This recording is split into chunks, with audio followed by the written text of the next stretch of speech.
Bem-vindos a mais um episódio da série Longevidade do Change for Good Talks. Para quem ainda não me conhece, eu sou Renata Brunetti, sou mãe, avó e doutora em Psicologia Social pela PUC de São Paulo e uma das idealizadoras do Change for Good e desses talks. Foi nos meus estudos na psicologia social que eu encontrei fundamento para o trabalho que a gente faz no Change, porque na psicologia social ficou claro que a gente tem o poder de mudar as coisas, porque na realidade a gente está todos os dias se modificando e modificando o meio que a gente vive. Isso me deixou muito animada. Nesse episódio, eu e Marília Duque, co-líder da Choque Nova Longevidade no Brasil, vamos conversar com Marta Almeida Gil, socióloga, fellow da Choca e que atua fortemente com resgate inclusivo, que é uma forma da gente aprender a acudir e atender devidamente nas catástrofes climáticas, por exemplo, as pessoas com deficiência. Bom, então que ótimo ter vocês aqui, né, Marília? Mais uma vez nós aqui vamos puxar aqui da Marta estamos recebendo hoje, vamos puxar tudo de bom que ela tem para contar para a gente. Aprender muito. Aprender muito aqui. Então quem acompanhar essa conversa vai sair daqui entendendo muito melhor né, do que é lidar com causas bem específicas e tudo mais. Não vou trazer muito aqui para a gente, né, ouvir de você. Marta, super bem-vinda, obrigada por estar aqui com a gente. E eu acho que, assim, a nossa ideia, o nosso assunto, que é longevidade, né? Hoje a Marta está aqui para contar para a gente a sua história de quantos anos que você já, como empreendedora social, vem inovando e o que você tem feito agora, né? Se você não se incomodar de contar a sua idade, né? O que você ainda vem inventando, né? Porque não tem fim, né? Essa vontade de melhorar o mundo não tem fim. Não, bom, é uma delícia estar aqui, é um prazer, é um presente. Eu agradeço muitíssimo, né? Ah, eu estou com 75 anos e eu lembro sempre de uma grande mestra portuguesa que eu conheci, a Judite Cortesão, que ela dizia o seguinte: tem dias que eu acordo e eu acho que eu tenho 17 anos, eu me sinto como 17 anos. Aí tem dias que eu acordo e eu acho que eu tenho 80, mas eu tenho 75, no papel, pela certidão. Pela certidão, mas de espírito, né? Tá? Não, eu acho estranho, eu acho esquisito me ouvir falando, tenho 75 anos, mas é verdade. Mas isso aqui é bom, né? E Marta, há quanto tempo você trabalha, abraçou essa missão de ser empreendedora social? Conta um pouquinho quando começou e por que que você foi fazer o que você foi fazer, né? Acho que a gente pode dar um, um, um teaserzinho aqui, né? Marta faz uma contribuição belíssima no movimento de inclusão e no movimento de educação para a inclusão, acesso à informação para a inclusão. Então, queria que você contasse um pouquinho, né? Como é que você chegou aos seus 75 anos fazendo o que você está fazendo, porque a gente já sabe que você está inventando coisa nova, a gente vai chegar na coisa nova, mas conta um pouquinho. Um dia você acordou e falou, acho que eu sou empreendedora social, como é que foi isso? Não, não foi antes. Ah, eu fui para os Estados Unidos, eu tive uma bolsa pelo American Field Service e fiquei um ano lá, né? E quando eu voltei de lá, eu voltei com algumas coisas que eu aprendi nos Estados Unidos, inclusive assim, se vira, ganhar né, até um dinheiro e tal, né? A minha família, eu tinha mesada, enfim, mas eu queria ter o meu dinheiro, a minha independência. E uma amiga da minha mãe disse: olha, o meu marido é cego, ele trabalhava no Senai com a colocação de cegos na indústria, que foi uma coisa completamente inovadora, porque ele começou em 1954. Era, enfim. E aí ela disse: o Geraldo, que era o nome do marido dela, quer aprender inglês e tal. E aí eu disse: ótimo, vou dar aula de inglês e ganhar o meu dinheirinho. Comecei a dar aula de inglês e o professor Geraldo era muito teimoso, insistente mesmo. Ele disse, a gente, imagina, tinha acabado de me formar em ciências sociais, ele disse, a gente precisa fazer uma pesquisa sobre cegos. Eu dizia, gente, pesquisa sobre cegos? Eu sou socióloga.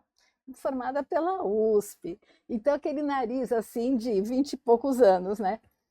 Mas ele era muito insistente mesmo. Eu dizia, isso é coisa, pessoas cegas, é coisa para caridade, para filantropia, para velhinhas caridosas. E eu tenho 20 e poucos anos, Não estou nesse não me lugar, enquadro. né? Não.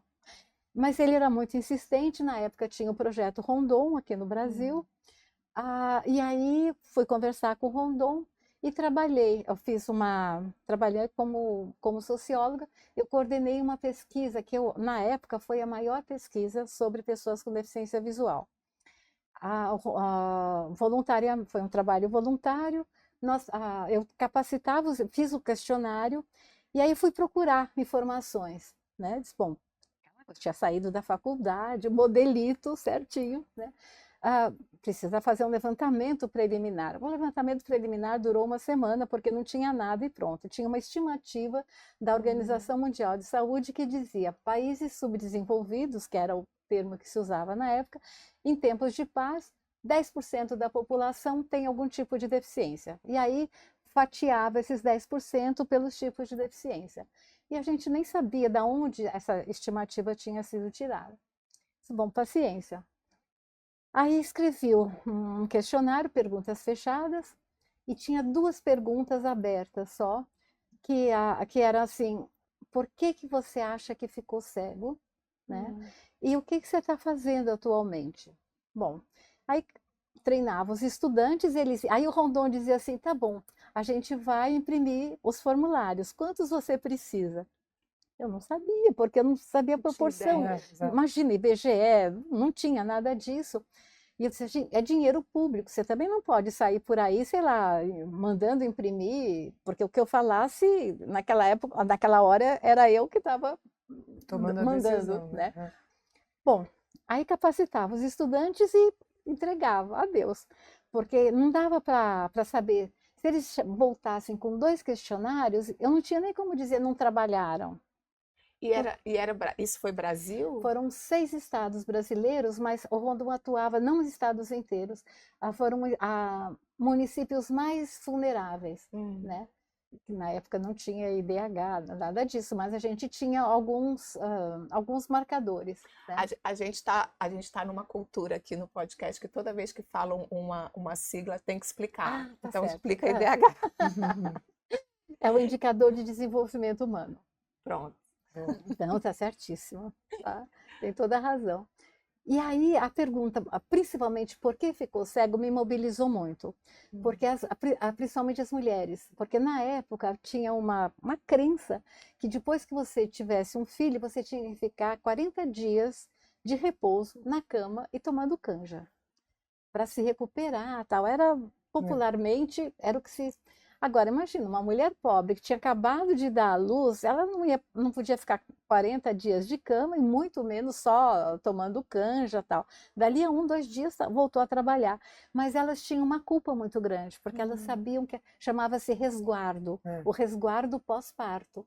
Então elas sabiam que elas tinham quebrado o resguardo e atribuíam a cegueira a quebra, um castigo, né? Nossa. E outros atribuíam ao vento, porque tem o Câmara Cascudo fala isso também um pouco quando ele estudou a questão do folclore e tal.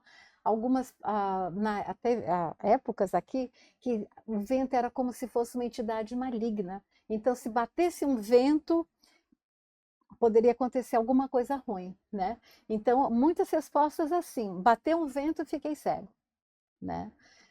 Outras superstições com alimentação: comi manga e tomei leite. Tinha essa. Não tem nada a ver com nada. Pode dar uma dorzinha de barriga, mas não necessariamente ficar cego. Uma cegueira, não chega a ser assim tão grave, né? E isso me pegou muito, porque eu via a falta total. Perguntava Braille, não tinha a menor ideia. E não faziam praticamente nada. Ficavam em casa ouvindo rádio. Que ano a gente está falando, Marta? A gente está falando de 76 até 82. Nossa, não é tão antigamente assim, né? Não é tão antigamente assim. E aí, quando eu contava para os meus amigos da USP e tal, as pessoas olhavam com um jeito muito esquisito, assim, era como alguém contasse uma esquisitice, sabe? Quando você tem uma tia mais velha que fica meio, enfim. Quase que uma excentricidade, assim. Exatamente. Então era uma coisa que a gente não conversava. Até que eu ouvi falar, uma amiga minha ela falou que a Choca estava vindo para o Brasil. E eles nem falavam o nome certo, falava Choca. Dizia, gente, que coisa mais estranha, o que é isso? Ela disse, olha, eu não sei, mas é um americano e eles estão querendo coisas inovadoras. E por que você, aquela sua pesquisa assim, vai ver que é inovador, né?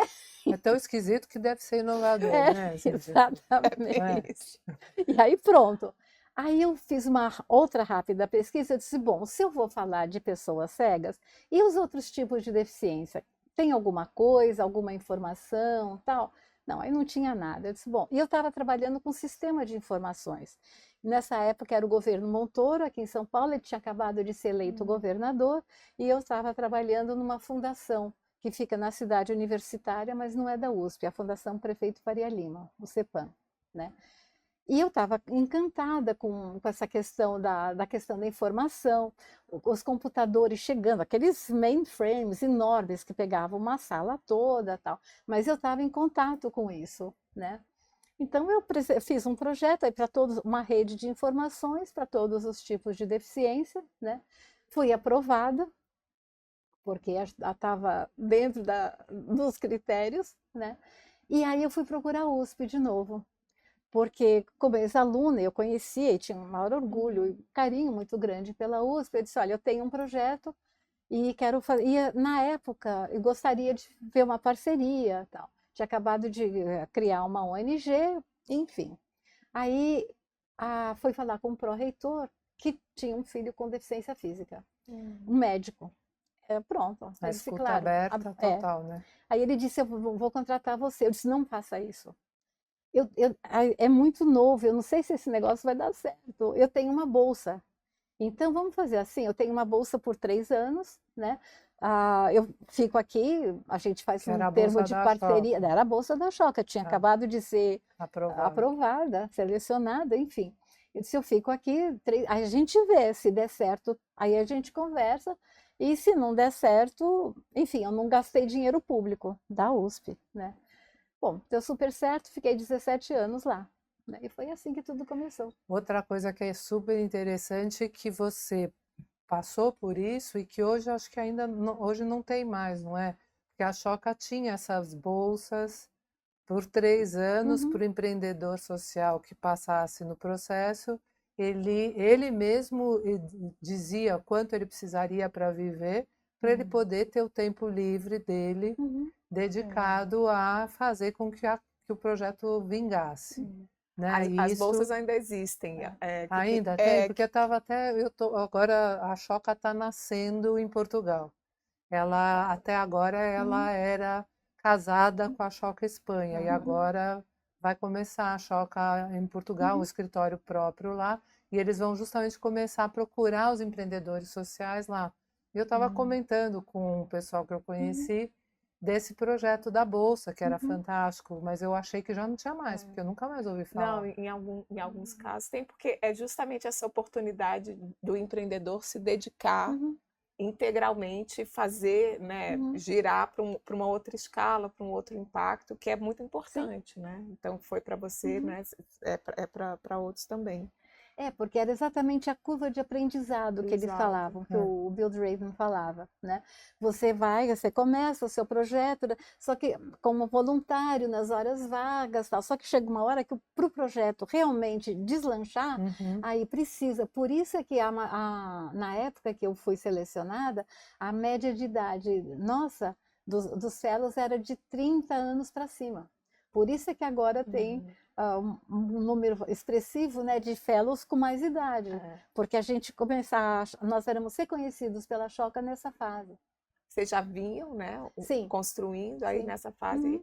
E uma das coisas que a gente tem discutido nessa temporada, né, e já recebemos várias fellows aqui, é que assim, foram reconhecidos com essa idade e estão aí. Eu gosto de usar, estão para jogo, né? Continuam nesse papel de agente de Uhum. transformação no mundo e muitas vezes contribuindo para o envelhecimento dos outros, né? Então, no próprio processo do envelhecimento, transformando o modo de envelhecer. Então, Uhum. queria que você também pudesse É. falar um pouco o que que é estar nesse lugar e o que que você está fazendo, né, em prol do seu envelhecimento, do envelhecimento das pessoas que estão à sua volta, que eu acho que não vai de maneira alguma ser Uhum. descolado do que é pensar na pessoa com deficiência, se pensar na realidade das pessoas idosas no Uhum. Brasil, né?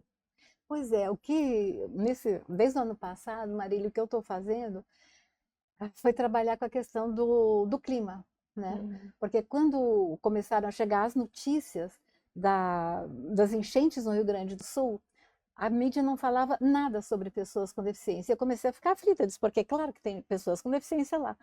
Como é que elas estão? Como é que elas foram resgatadas? Onde é que enfim, cadê elas, né? Aí, falando, porque eu sempre trabalhei em rede, falando com um com o outro, fiquei sabendo que as pessoas, sim, estavam sendo resgatadas, e eu comecei a receber, pelos canais informais, então eu recebi Uhum. fotos, por exemplo, de celular, eu não posso, se alguém perguntar créditos dessa foto, onde foi tirada, quando foi tirada, era o que a Entendo. gente faz com celular, e assim, informalmente, Uhum. né?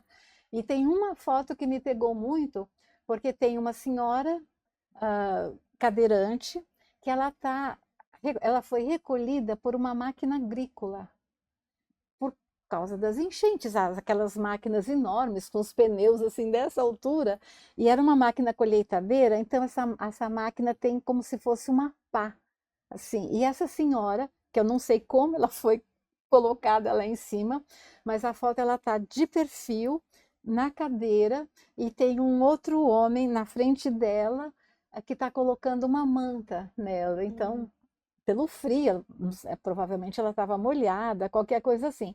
Então, isso também chamou muito minha atenção, porque as pessoas idosas, elas podem não ter uma deficiência, mas elas podem ter alguma dificuldade, ou de locomoção, ou de audição, ou de visão, enfim, Uhum.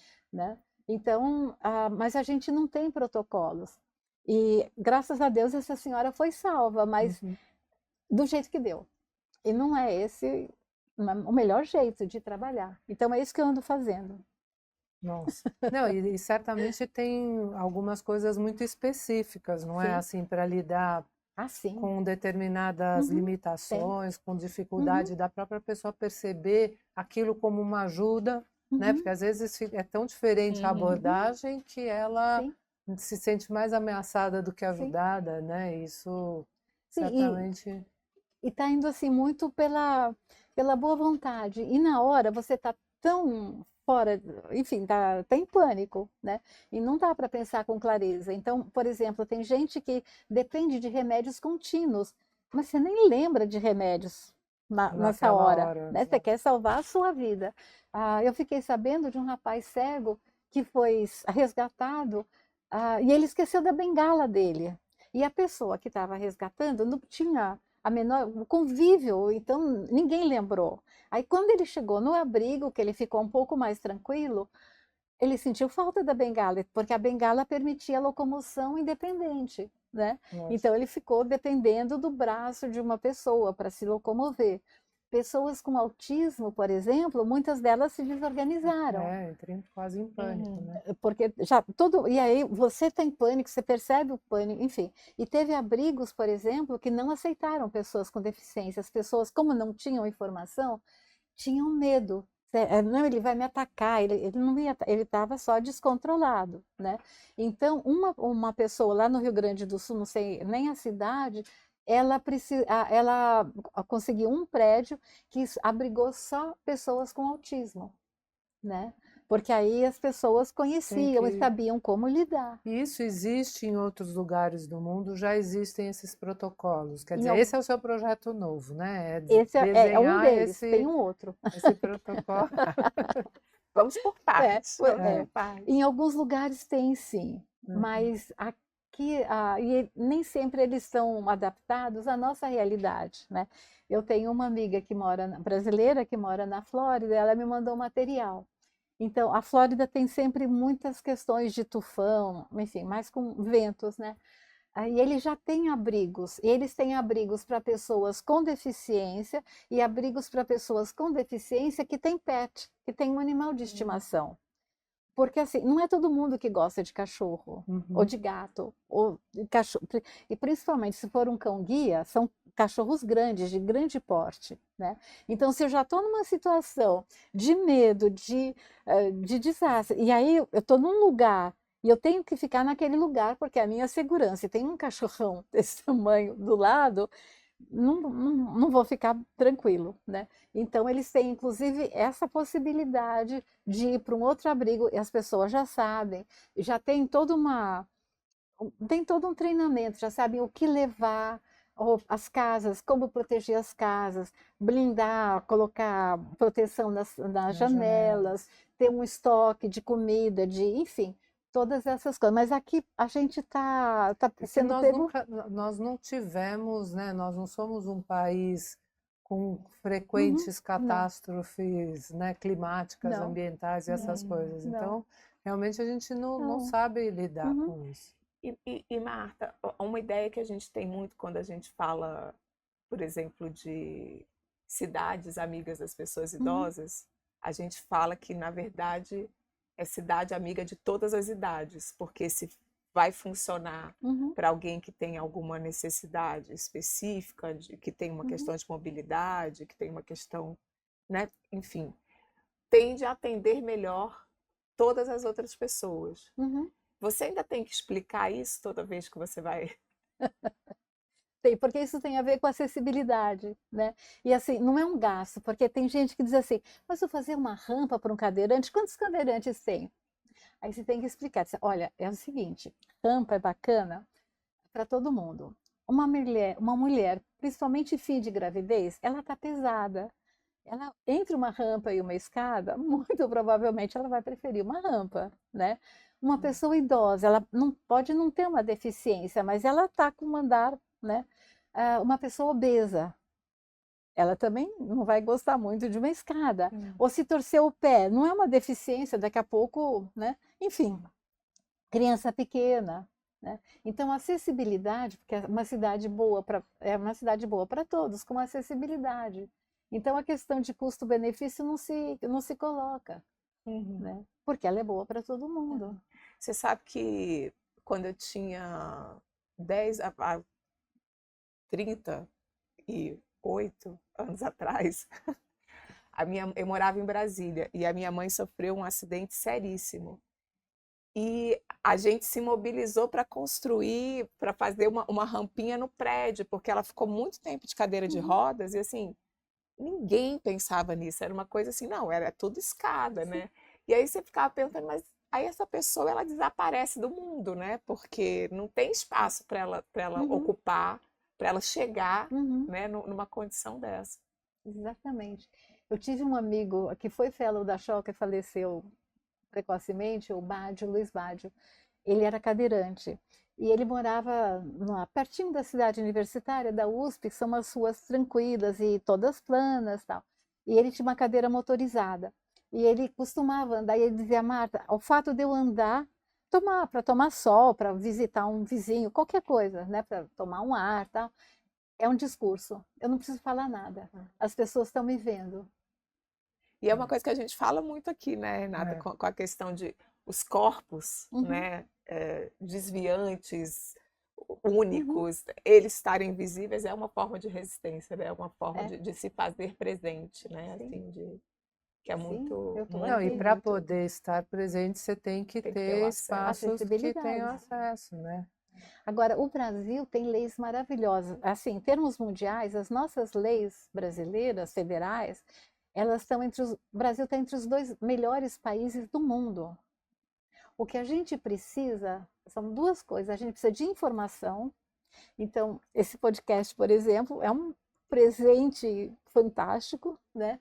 E a gente precisa também políticas públicas, né? Porque a gente está na Constituição, tal, mas para ser aplicada no município, que é onde todo mundo mora, né?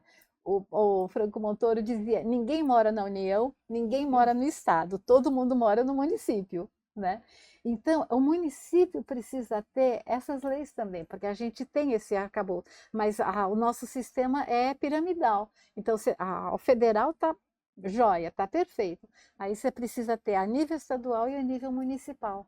E as pessoas precisam saber, precisam se apropriar dessas leis. E as leis precisam ser aplicadas e Uhum, praticadas, né? Porque sim. ter a lei não garante que aquilo está sendo aplicado e Uhum, que o sim. acesso que Uhum, está posto na lei, né, como uhum, direito, não está sendo na prática, sim. não é complicado mesmo. E Porque vocês contribuem também para esse lado? Porque assim, vocês contribuem, vamos dizer assim, para a formação da população, com informação, com Uhum, educação. Vocês estão contribuindo também para o lado do governo, no sentido de, olha, vem aqui que eu vou uhum. te ajudar, como é que desenha um plano para isso aqui virar ação? Existe algum... Sim, nós já fizemos vários projetos, nós, porque aí pelo Amancai, que é essa ONG que eu coordeno, né? E tem, obviamente, outras pessoas.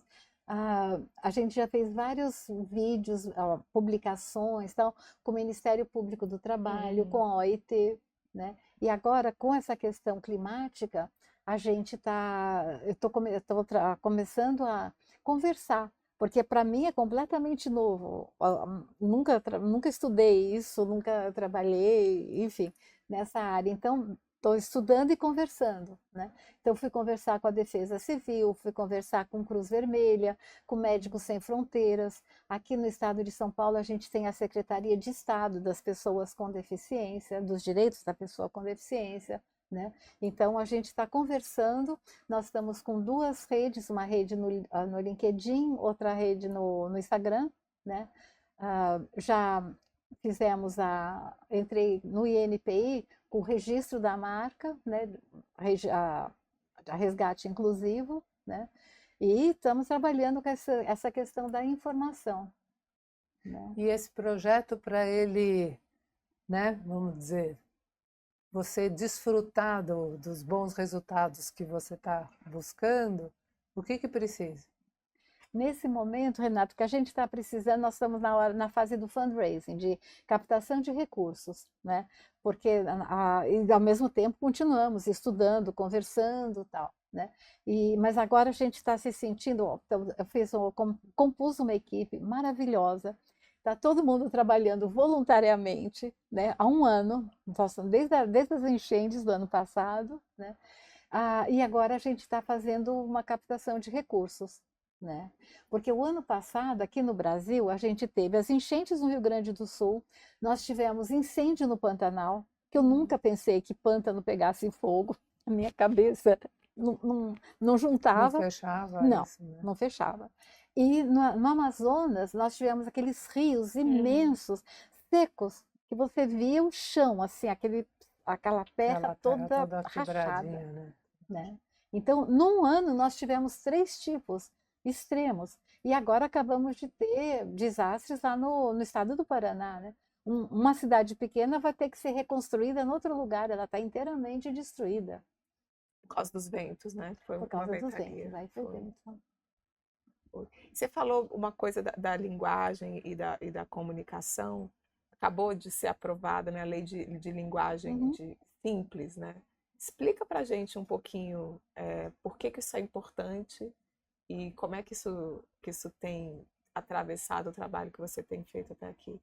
Não, hoje, eu soube hoje dessa lei, acabou de ser uma super notícia, né? Então, a linguagem simples, ela começou nos Estados Unidos e ela começou pensando em pessoas com deficiência intelectual. E é exatamente isso que o nome diz. Então, são sentenças, você fala o que você deseja falar, em frases curtas, com sujeito, predicado e complemento, e com palavras comuns. Então, nada daquela coisa que muitas vezes o pessoal do direito tem aquele juridiquês, ou a área médica tem termos muito, então, uma cefaleia e não dor de cabeça, enfim, né? Só que o que se percebeu, a hora que a gente começa a usar, e algumas ONGs, algumas entidades começaram a usar a linguagem simples, ela é boa para todo mundo. Para pessoas que têm baixo letramento, né? Então, é possível você entender. Para imigrantes que chegaram há pouco tempo no país, para pessoas com deficiência também, para idosos, que às vezes uma palavra mais difícil não está muito no vocabulário, né? Nós já temos, o estado do Ceará, por exemplo, ele tem incorporado isso nas leis, né? Então, as leis lá estão sendo escritas em linguagem simples, porque como é que você vai exercer a cidadania? Aí independe de deficiência. Para você ser cidadão, você tem que conhecer seus direitos. Se precisar brigar por eles, você tem que saber, eu tenho esse direito, como é que eu faço? Onde é que eu, enfim, né? Então, é um instrumento de cidadania. A importância dela transcende a área da inclusão. Uhum. Você está falando, eu fico pensando assim, que a gente veio, né, nós viemos como sociedade, passamos por uma fase de alta, sei lá, alto interesse em especialização e uma valorização incrível Uhum. de ser especialista. Quando você está pensando nessa coisa do especialista, você está realmente você está fechando o seu assunto para um grupo restrito, Sim.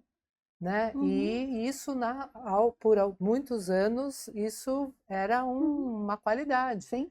né? E eu acho que Nossa. o que a gente está falando é Uhum. desmanchar um pouco isso Exatamente. para que porque o conhecimento só tem sentido Uhum. se transmitido. Sim. Se ele é transmitido de uma forma que as pessoas não conseguem compreender, ele fica ali uma coisa elitizada, restrita e certamente muito pouco aplicável, Uhum. né? Quer dizer, então Exa acho que é uma mudança de paradigma Nossa. maior até, né? De uma Exato. coisa Uhum. porque eu brinco, quando eu fui para o mundo acadêmico, que eu fui fazer mestrado e Uhum. doutorado, a gente vai falando psicologuês ali. Eu estava na psicologia social, você vai falando uma Uhum. língua, e aí foi muito engraçado, porque a minha tese de doutorado na psicologia social foi sobre o empreendedor social da Ashoka. Eu Olha. fiz um estudo para entender quem era esse Nossa. personagem Olha. que, né, vai e Uhum. vai e vai e acontece, vai fazendo, né, assim, Olha. com uma garra incrível. E eu falava, mas quem é essa pessoa? Você pode Uhum. treinar uma pessoa para virar isso? Ela já nasce desse jeito, Uhum. enfim. Então eu fui estudar isso e fiz com alguns fellows da Choca. Aham. Muito bem. A Célia Cruz, na época, muito amiga minha, ela já não era mais diretora da Choca no Uhum. Brasil, ela estava no Canadá nessa Uhum. época, também na Sim. Choca. Aí eu falei, Célia, dá uma olhada na minha tese para você ver o que você acha. Antes Uhum. de eu fechar esse assunto, você pode dar uma olhadinha? Ela falou, posso, mas eu não sei nem se eu estou entendendo o nome, o nome do seu trabalho, que agora eu já não lembro mais, Aham. mas era. Nossa, gente, me deu um branco agora que eu não lembro mesmo. Mas era. O nome era muito complexo. Por quê? Porque estava numa linguagem da psicologia Uhum. social. E eu falei assim: se ela, que é diretora, e já foi diretora do Brasil, Uhum. agora está lá no Canadá, Uhum. da Choca, não está entendendo nem o título da minha tese, alguma coisa está muito errada, né? Per- Que raio, que língua eu estou falando, entendeu? Eu estou falando sobre o que você faz o dia inteiro, entendeu? Isso todas as pessoas que te cercam. Então, para mim foi uma surpresa e um entendimento de que Uhum. estava na hora de eu me retirar daquele lugar. Porque eu falei assim, não Olha, posso mais andar aqui. Porque agora já estou que falando, eu incrível. acho que era uma língua, uma coisa de um. Eu falei, eu fui por um mundo, por um psicologuês Uhum. social tão profundo que não fazia mais sentido dentro do próprio Olha. campo que eu estava pesquisando. Então eu falei, para que serve esse estudo? Né? Assim, então, Uhum. aí eu lembro que eu dei uma respirada, falei, não, eu aí dei uma traduzida, que agora eu Deu uma falo uma simplificada. simplificação. Não, exatamente. Eu falei, deixa, por que que adianta Uhum. se você não conversa com ninguém É. sobre isso depois, né? E a gente entender que simplificar não significa empobrecer. Você não Empobrecer, está exata. perdendo o conteúdo, Muito pelo as suas ao contrário. contrário, É. aqueles títulos de 2 pontos e mais, Um né? monte de Era um coisa. título desse É. tamanho, assim, geralmente, sociólogo também adorava, 2 pontos e depois mais uns quantos. Eu falava sobre a emancipação social, e era para falar sobre a capacidade de escuta, que um empreendedor social tem, porque ele é isso, ele é um sujeito de uma escuta tão aberta que ele fica atordoado em não poder, né, atender e responder aquilo que ele está ouvindo, que às vezes as outras pessoas que têm essa escuta menos aberta passam e não percebem. Né? E só que aí os termos do psicologuês estavam tão avançados. Agora, de fato, por exemplo, a gente estava falando aqui da questão do direito, que é outro. Eu já vi, graças a Deus, vários espaços também muito bons com profissionais ligados a essa área, buscando descomplicar as leis. Porque descomplicar é emancipar, né? Assim, Exato. É você falar. E vocês estavam falando, eu estava pensando nisso, né? É fazer um movimento da informação para a comunicação, né?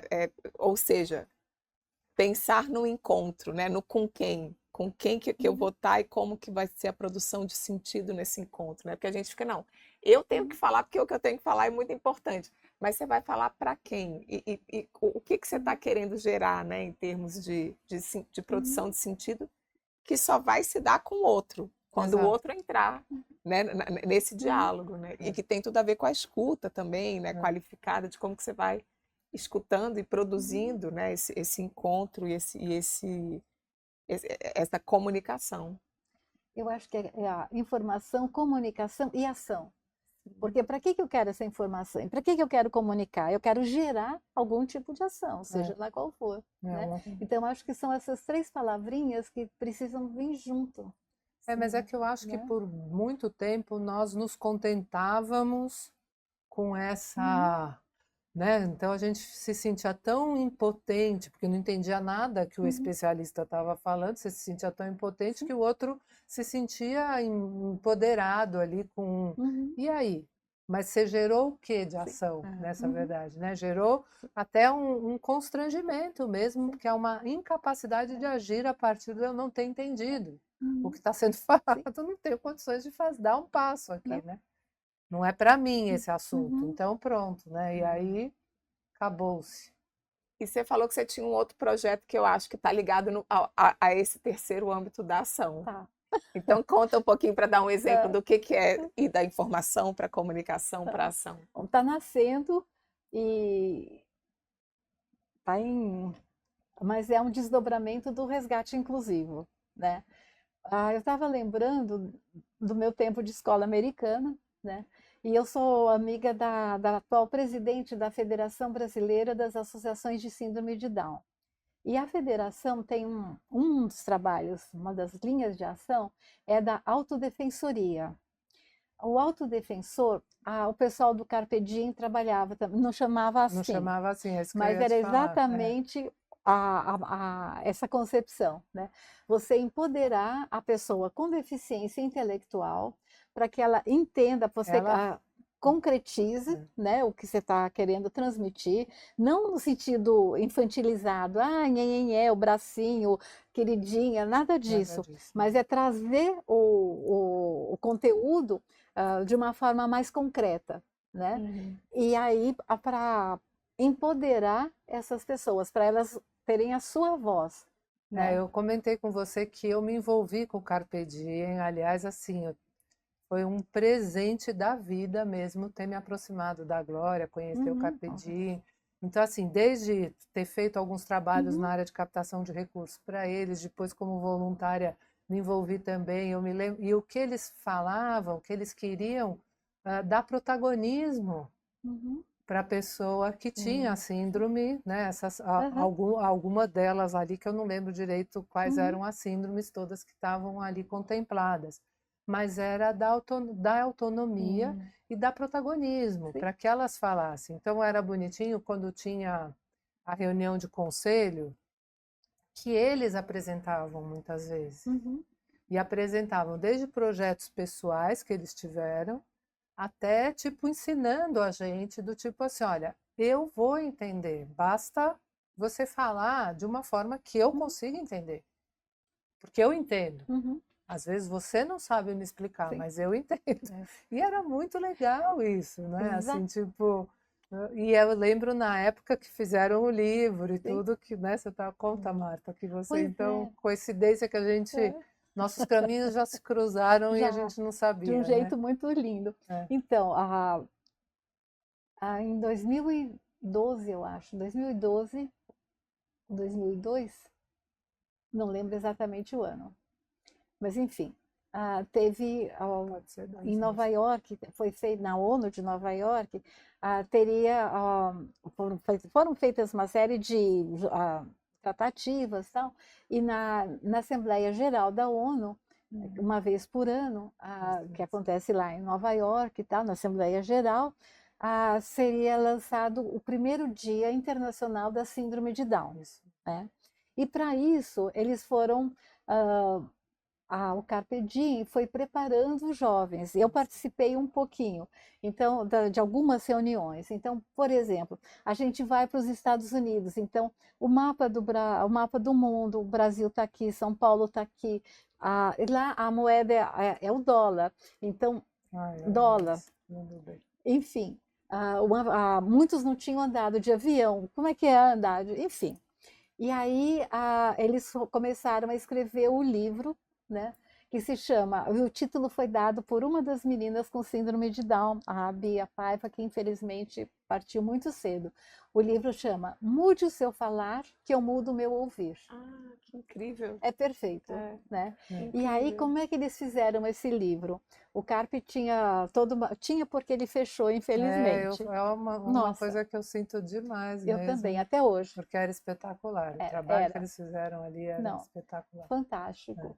E aí tinha uma pessoa uma moderadora, e tinha o gravador, né? E ela dizia, olha, hoje a gente vai conversar sobre, e dava um título. E aí gravavam a fala deles, né?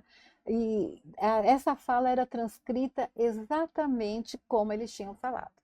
Então, assim, se eles falaram, nós vai ao cinema, no livro está escrito porque é a fala deles, você não pode alterar a fala de uma pessoa. E depois era transcrita. E depois esse livro foi traduzido para o inglês.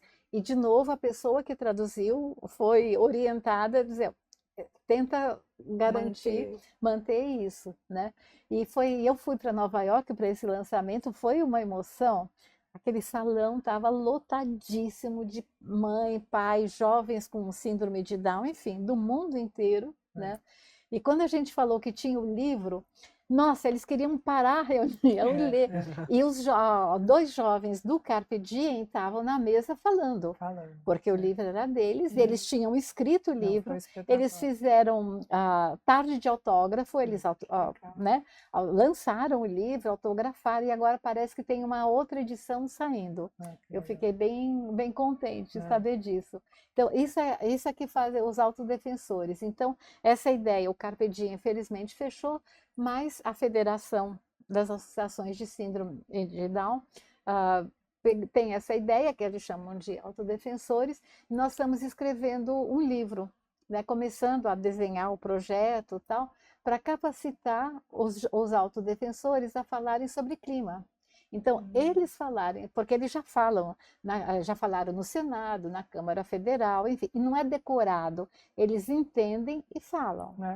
Não é porque tinha gente que achava, não, eles decoraram. Não decoraram coisa nenhuma, eles entendem e falam do jeito, da forma como eles entenderam, né? E agora a gente está está começando a escrever o projeto para depois, de novo, captar recursos, tal, para dar essa conscientização sobre clima, né? Urgentérrimo, né? Assim, assunto para ontem. Como é que a gente está de tempo? Então, nós não estamos com muito tempo mais, então a gente tem que aproveitar aqui para dar essa oportunidade, Marta, para você falar o que você, sei lá, as pessoas que estiverem nos ouvindo, de que forma que elas conseguem colaborar com o que você está fazendo, diminuir as dificuldades que você encontra aí no dia a dia, porque tem um pouco de entender a importância de tudo isso para a pessoa, né, para que todos nós, né, olhar, para que a gente possa olhar para tudo isso e ver de que forma a gente ajuda e facilita essa conquista, né? De estar mais preparado para todas essas questões aí que vem pela frente, para que não tenham cenas tão dramáticas quanto as que você viu, Uhum. né, no ano passado e tudo mais. Olha, nesse momento que nós estamos procurando parcerias, né, Uhum. tanto no Brasil como fora, e nós estamos prospectando essas parcerias e também recursos financeiros, né? Porque para produzir material, para a equipe poder se manter, porque para você trabalhar tanto tempo de uma forma voluntária, você precisa procurar outros trabalhos, né? No nosso planeta, a gente precisa de dinheiro, Os né? boletos não param, Não, os né? boletos não param, são pontuais. Então, que a gente, nesse momento, a gente está querendo divulgar isso, agora divulgar de uma forma mais adequada possível. A gente não quer um terrorismo, não quer dizer, ai, agora vai acontecer, o mundo vai acabar, nada disso.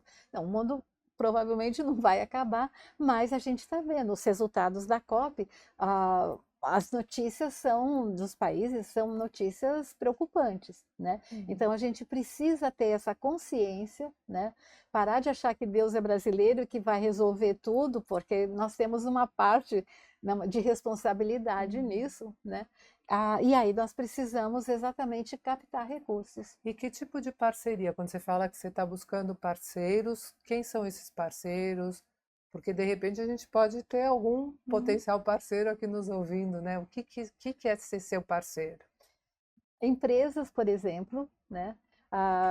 Principalmente as empresas lá no sul que sofreram isso, elas vão precisar de informações, elas vão precisar de capacitação do seu pessoal. A gente está pensando em preparar vídeos explicativos, fazer material de comunicação. Quer dizer, né? empresas que percebam a importância, né? Que queiram estar preparadas para numa futura catástrofe, entendeu? Oferecer, já está em condições de fazer uma acomodação melhor dessas catástrofes Não só climáticas, delas, né? porque hoje em dia as empresas já têm essa concepção e essa responsabilidade do ESG, onde o E é o meio ambiente, né? E a governança e a responsabilidade. As empresas, principalmente as médias e as grandes, elas têm um setor de responsabilidade social, então faz parte desse setor, né? A gente está falando com secretarias municipais, secretarias estaduais, com órgãos federais, né? Ministério do Meio Ambiente, porque essa concepção, essa conscientização de que esses desastres climáticos estão aí e eles não vão embora. Não foi uma coisa que aconteceu o ano passado e pronto, né? A gente acabou de ver agora no Paraná essa situação tão extrema, né? Entidades filantrópicas, igrejas, enfim. A gente está procurando parcerias e, dentre essas parcerias, apoio financeiro. Muito bom. E quando você fala desses protocolos, a gente pode pensar que assim todo mundo tem uma contribuição a fazer? Óbvio que assim os grandes protocolos para as empresas, né? Mas cada um tem um pedaço. Vocês têm trabalhado qual é a contribuição que cada um pode dar? Sim, quando a gente sai, quando vai para o nível individual, Marília, eu acho que cada um precisa ter assim, essa consciência. Onde é que eu moro? Pessoas que moram, as populações mais vulnerabilizadas, que moram em periferias, né? A gente tem pessoas com deficiência em todos os lugares, a deficiência atravessa. Então, quando a gente fala de quilombolas, tem quilombolas com deficiência. A gente fala de indígenas, tem indígenas com deficiência. Agora, a invisibilidade é tanta, tem uma ideia, eu estou nessa área há muito tempo, né?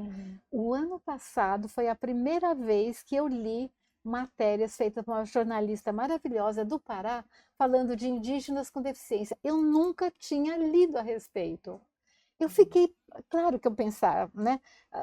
Claro, a deficiência faz parte da condição humana, indígenas são humanos, portanto, há indígenas com deficiência. Eu nunca tinha pensado nisso e não conhecia. E tem um movimento de mulheres indígenas com deficiência. Eu desconhecia totalmente. As camadas de invisibilidade são muitas, né? E por isso que a informação é tão importante, por isso que a gente precisa de recursos para chegar e para saber como chegar.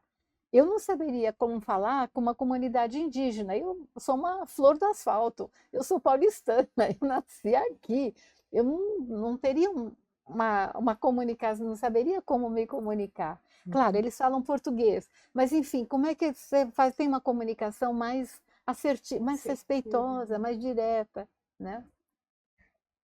Olha, eu acho que assim, o que a gente pode fazer, a gente obviamente disponibiliza depois os dados, né? Você passa para a gente as informações das pessoas que puderem, tiverem assim capacidade para se envolver e criar junto com vocês esses protocolos e essa, né, essa estarem mais, né, deixar vamos dizer, o nosso espaço aqui mais preparado para acolher da melhor forma para entrar em contato com você.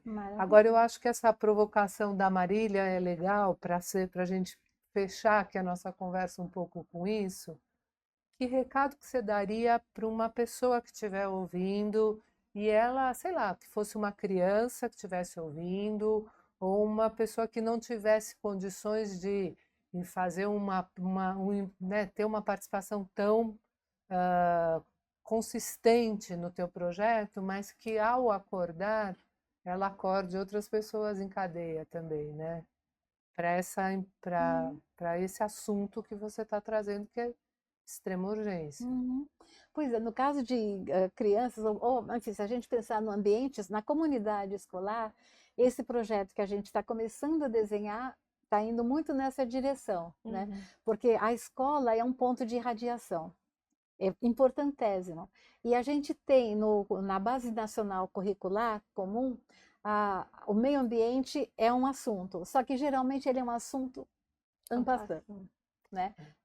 Tratado. E agora é uma hora de pensar mais profundamente. A escola pensar mais profundamente. A defesa civil, a defesa civil é fundamental nessas horas, mas a defesa civil, até onde eu consigo, eu fui conversar com as pessoas, o responsável pela defesa civil no estado de São Paulo, eles não têm um protocolo de resgate específico.